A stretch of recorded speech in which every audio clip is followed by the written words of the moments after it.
الله الرحمن الرحيم. السلام عليكم ورحمة الله وبركاته.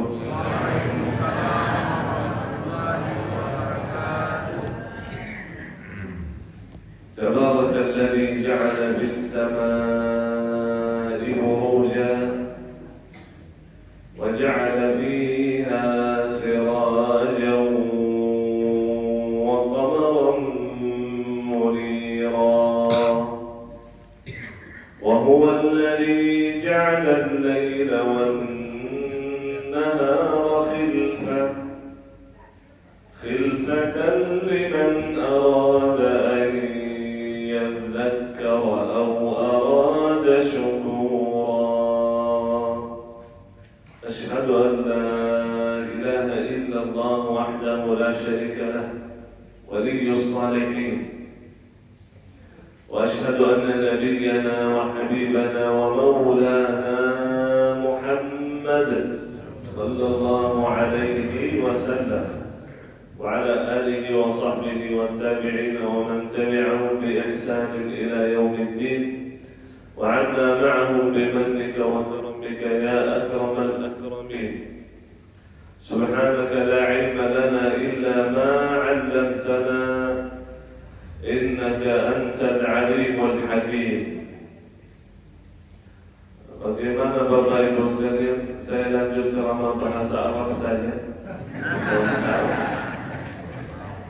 Ya bisa bahasa Arab. Nanti baca aja terjemah di sini, di TV. Al-hadirin wal hadirat, Bapak Ibu sekalian yang saya hormati, yang saya muliakan, para alim ulama, para ustaz, wal ustazah, para haji dan hajah sekalian, dan berkhusus kepada pengurus Masjid Al-Hilal. Mudah-mudahan diberkahi Allah Subhanahu wa taala, seluruh jajarannya, imam, muadzin, khatib, bendahara, sekretaris dan ketua. Mudah-mudahan selalu sehat walafiat, memanjangkan umurnya dan mudah-mudahan umurnya bermanfaat. Amin ya rabbal alamin. Karena sebaik-baik manusia itu yang bermanfaat, bukan hidup dunia itu sembarangan, tidak, tapi bermanfaat betul hidupnya. Dan luar biasa juga, Masya Allah, ibu-ibu mungkin majelis ta'lim ini, karena Masya Allah semuanya putih. Mudah-mudahan insya Allah panjang umur, sehat walafiat, berkahi umurnya insya Allah. Amin ya rabbal alamin. Bapak-bapak yang istimewa, saya mohon maaf tidak bisa menyebutkan namanya satu persatu, tetapi insya Allah tidak mengurangi rasa hormat dan cinta saya kepada kalian semuanya. Dalam hadis kata Rasulullah sallallahu alaihi wasallam, saat kita berada di majlis ilmu, nama-nama kita akan disebutkan oleh Allah. Jadi pagi hari ini kita dimuliakan oleh Allah. Amin, amin. Bukan lagi Syekh menyebutkan namanya, Allah yang akan menyebutkan namanya di hadapan malaikat. Amin. Wadzakarakumullahu fi man 'indah. Malaikat mensaksikan bahwa kita orang yang sangat dimuliakan oleh Allah. Maka kata Rasulullah sallallahu alaihi wasallam, malaikat itu akan turun. Bismillah. Mungkin ini cepat mati supaya cepat selesai ya. Kalau mati lagi berarti ya udah. Malaikat itu turun ke dunia, hadir di majelis ilmu kita, menjaga kita, bahkan mendoakan kita selama kita berada di majelis ilmu. Allahumma ighfir lahum, Allahumma arhamhum. Ya Allah, sayangilah mereka, ya Allah ampunilah mereka. Dan malaikat akan mengamini doa kita saat kita berdoa. Bisa lihat malaikat yang hadir? Tak bisa? Alhamdulillah. Kalau bisa melihat malaikat berarti itu sakratul maut. Malaikat mau cabut nyawa, dia lihat. Makanya dia bilang, ya Allah mundurkan waktu saya sebentar, karena dia nampak saat malaikat itu mau cabut nyawa. Mudah-mudahan insyaallah semua panjang umur. Amin, amin, amin. Dan istiqamah dalam kebaikan. Jangan panjang umur tapi amalan itu malas-malas saja. Mudah-mudahan istiqamah selalu dalam kebaikan. Amin ya rabbal alamin. Rasulullah memberikan kabar gembira bagi kita semua. Kata Rasulullah sallallahu alaihi wasallam, "Basyiril masyaa'ina fil dhulami ila al-masajid bin-nur at-tam yawm al-qiyamah." Berikanlah kabar gembira bagi orang yang berjalan di waktu gelap menuju masjid, khusus salat subuh dan isya. Karena salat subuh isya itu sebetulnya waktu istirahat, waktunya gelap. Apalagi zaman dulu itu, kalau sudah isya berarti sudah waktu tidur itu. Bukan seperti zaman sekarang, kalau nongkrong itu sampai jam 1, 2, 3, bahkan sampai subuh. Anak muda itu main sampai subuh. Kapan tidur? Kalau dengar azan subuh. Kata Rasulullah, kita yang datang ke masjid salat subuh isya akan mendapatkan cahaya yang sempurna di hari kiamat. Beda dengan manusia yang lain. Beda betul. Artinya kalau mendapatkan cahaya yang sempurna itu artinya orang itu sudah tertinggi, itu terhormat. Masya Allah. Berarti insya Allah ahli surga ini. Amin. Mudah-mudahan insya Allah langsung masuk surga, bukan singgah dulu. Singgah di mana? Singgah di neraka. Na'udzubillah. Ada manusia itu tidak suka langsung, mau transit aja. Jadi mudah-mudahan insya Allah semuanya Allah menjadikan ahli surga Jannatul Firdaus. Amin. Masuk surga tanpa hisab. Amin. Kata Rasulullah dalam hadis yang lain, barang siapa yang salat subuh dalam riwayat berjamaah, man shalla subha fi jamaah fahuwa fi himmatillah, maka dia akan dimasukkan dalam lindungan Allah. Dalam tafsir lain, dia akan diberi petunjuk oleh Allah, dia akan diberikan kemudahan oleh Allah, dia akan diberikan kelancaran oleh Allah. Jadi urusan pada hari itu dilancarkan oleh Allah karena dia salat subuh berjamaah. Karena Rasulullah bersabda dalam hadis lain, Allah memberkahi umatku itu di waktu pagi subuh. Jadi orang yang bangun pagi hari salat ibadah itu mendapatkan keberkahan. Tapi orang yang bangun karena kerja, bangun karena sekolah, bangun karena urusan dunia, itu tidak bisa mendapatkan keberkahan. Karena dalam hadis kata Rasulullah, yang bangun pagi hari, sallallahu alaihi wasallam, kata beliau, yang bangun pagi hari, fikirannya, tujuannya adalah dunia, maka Allah akan bersulitkan dunianya. Allah akan mensusahkan dunianya. Sampai dia lari itu kejar dunia seperti binatang, kata Rasulullah. Tapi manusia yang bangun pagi hari, fikirannya dan tujuannya adalah akhirat. Dia tahu kalau Allah ridha, berarti urusan dunia itu lancar. Karena urusan dunia itu milik Allah. Dunia dan seisinya itu milik Allah, bukan milik manusia. Harta rezeki itu semua milik Allah. Kun fayakun.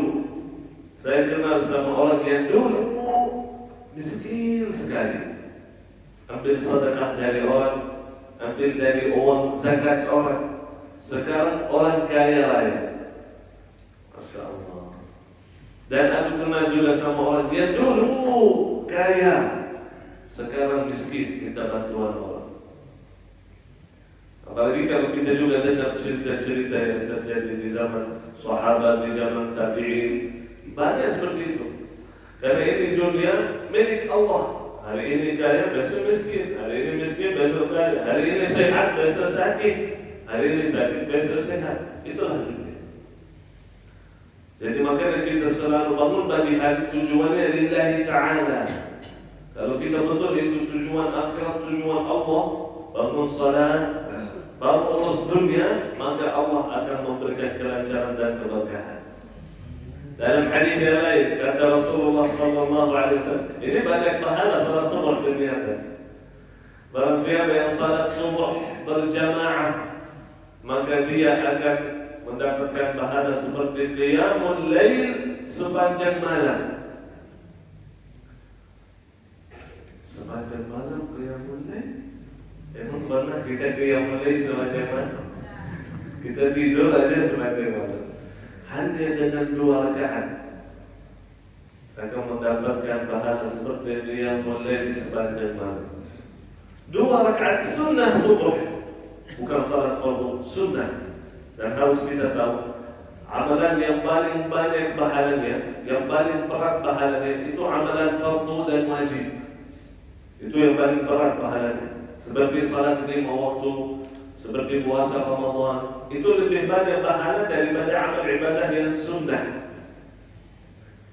Salat 2 rakaat sunnah subuh, kata Rasulullah, lebih baik daripada dunia dan seisinya. Kira-kira kalau salat subuh 2 rakaat, berapa pahalanya? Itu jauh lebih banyak. Jadi kalau Rasulullah sebutkan hadis-hadis, bukan artinya pahalanya cuma seperti itu. Nah, masih ada banyak belum disebutkan oleh Rasulullah SAW. Jadi alhamdulillah, beruntung ini Bapak Ibu sekalian. Mudah-mudahan istiqamah, selalu menjaga salat tepat waktu dan pada tempatnya. Jangan bapak-bapak itu kebiasaan salat di rumah. Ada yang istiqamah itu salat di rumah. Sampai kata Ustaz, orang laki-laki itu yang selalu salat di rumah saja, kita kayaknya panggil laki-laki salihah. Karena dia istiqamah salat di rumah itu. Karena sebetulnya di rumah itu perempuan yang salat di rumah. Tapi ini Masya Allah, luar biasa. Ibu-ibu ini lebih banyak dari bapak-bapak. Kalah bapak.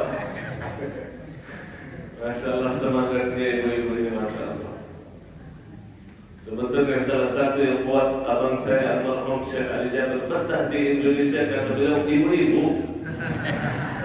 Masya Allah, semangatnya, rajinnya, Masya Allah, sungguh-sungguh betul.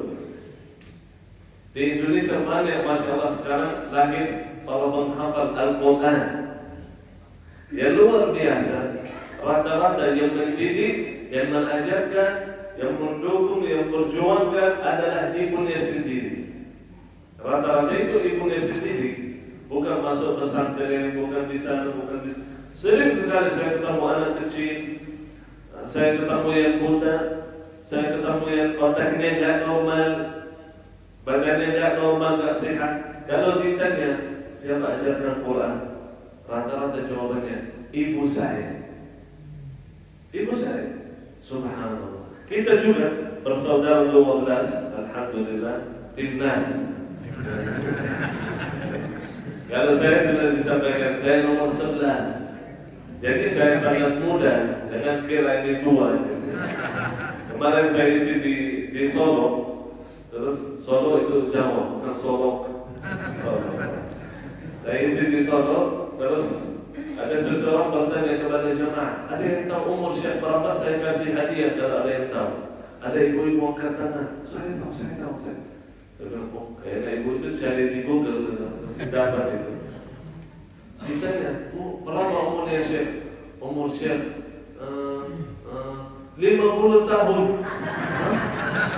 Saya bilang, 50 tahun? Ya Allah, jenggot masih hitam kok dibilang 50 tahun. Saya belum 30, alhamdulillah. Sangat mudah, alhamdulillah. Tapi mohon maaf Bu, ya, jangan naksir Syekh karena sudah punya istri. Alhamdulillah. Kita 12 ini luar biasa. Ibu kita Masya Allah, hebat betul. Alhamdulillah orang tua saya masih hidup, semoga panjang umur sehat walafiat. Ibu saya itu hebat betul. Hampir setiap tahun dia hamil dan melahirkan anak. Betul. Jadi ada banyak saudara saya lahir di tahun yang sama.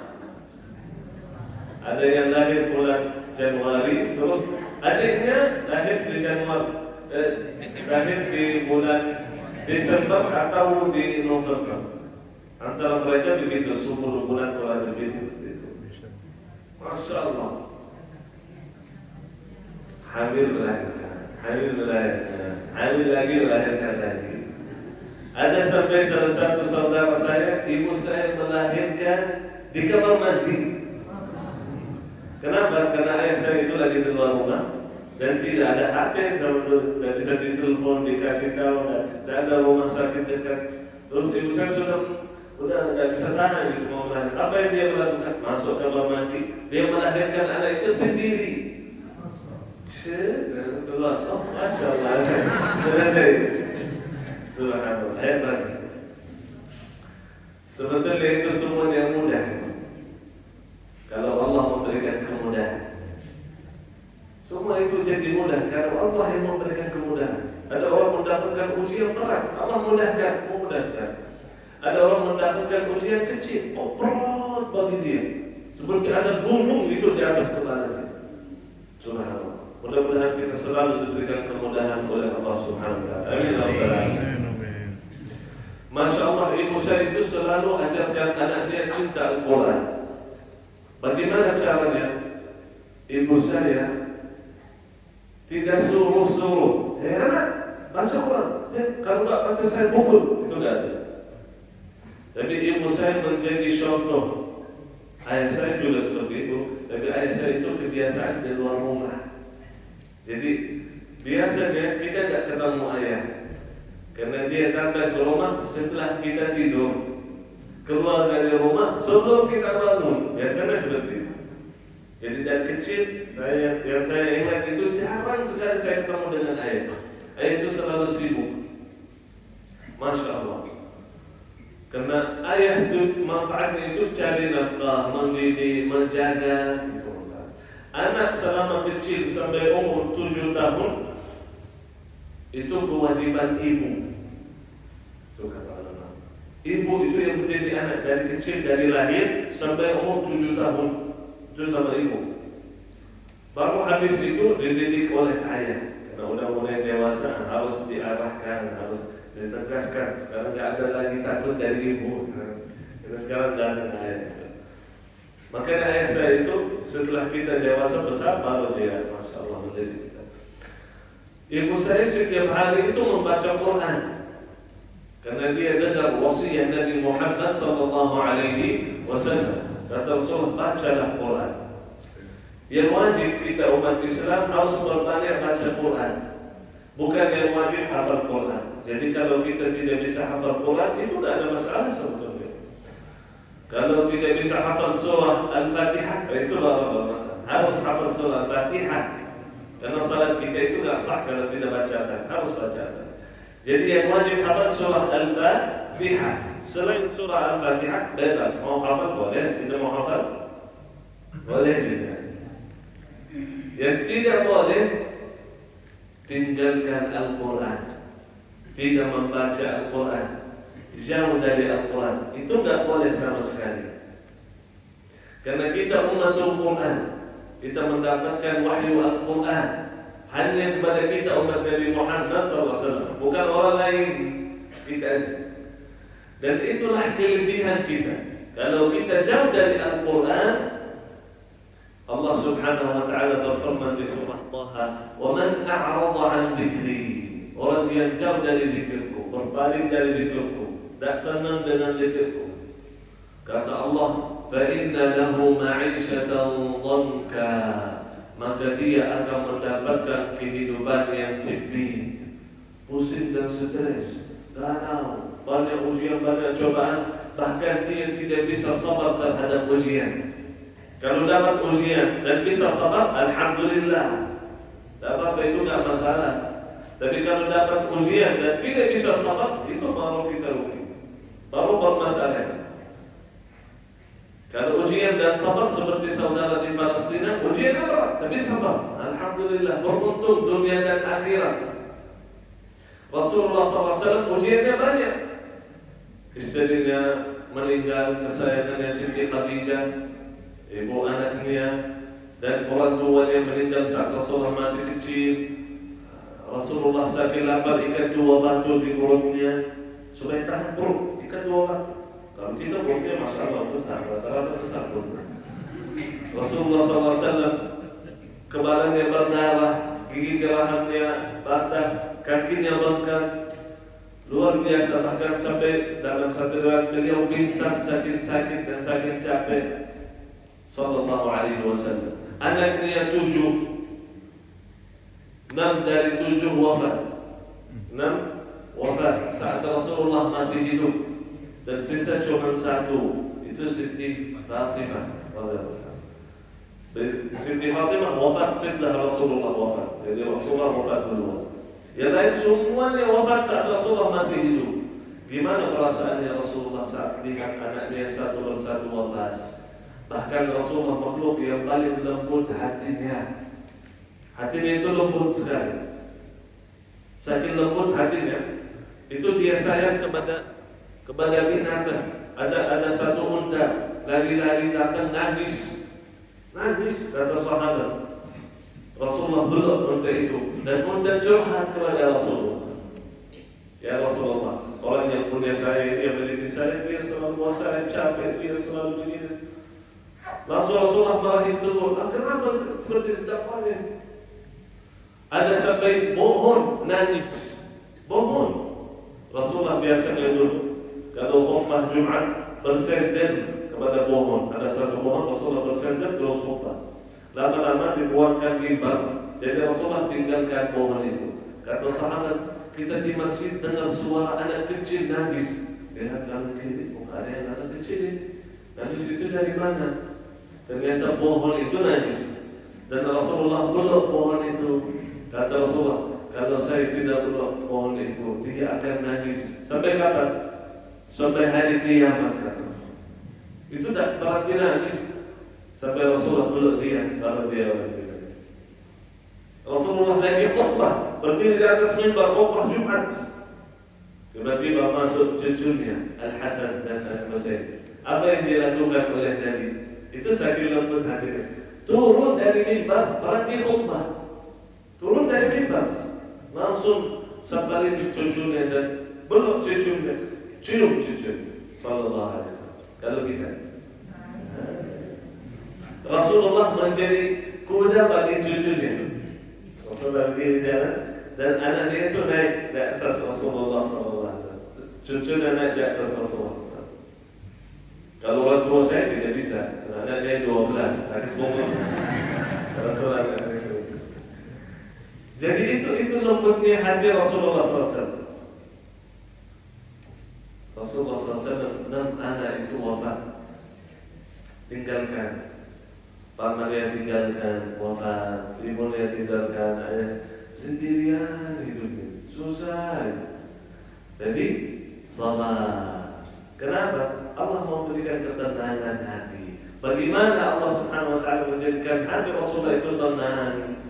Kata Allah, ala bidzikrillahi tatma'innul qulub. Dengan zikir Allah hatinya tenang. Kalau orang selalu zikir kepada Allah, itu hatinya tenang. Tapi kalau tidak berzikir kepada Allah, serahkan mendapatkan dunia dan seisinya. Tapi jauh dari Allah, jauh dari zikrullah, itu tidak bisa tenang. Bukan kata saya, tapi itu firman Allah.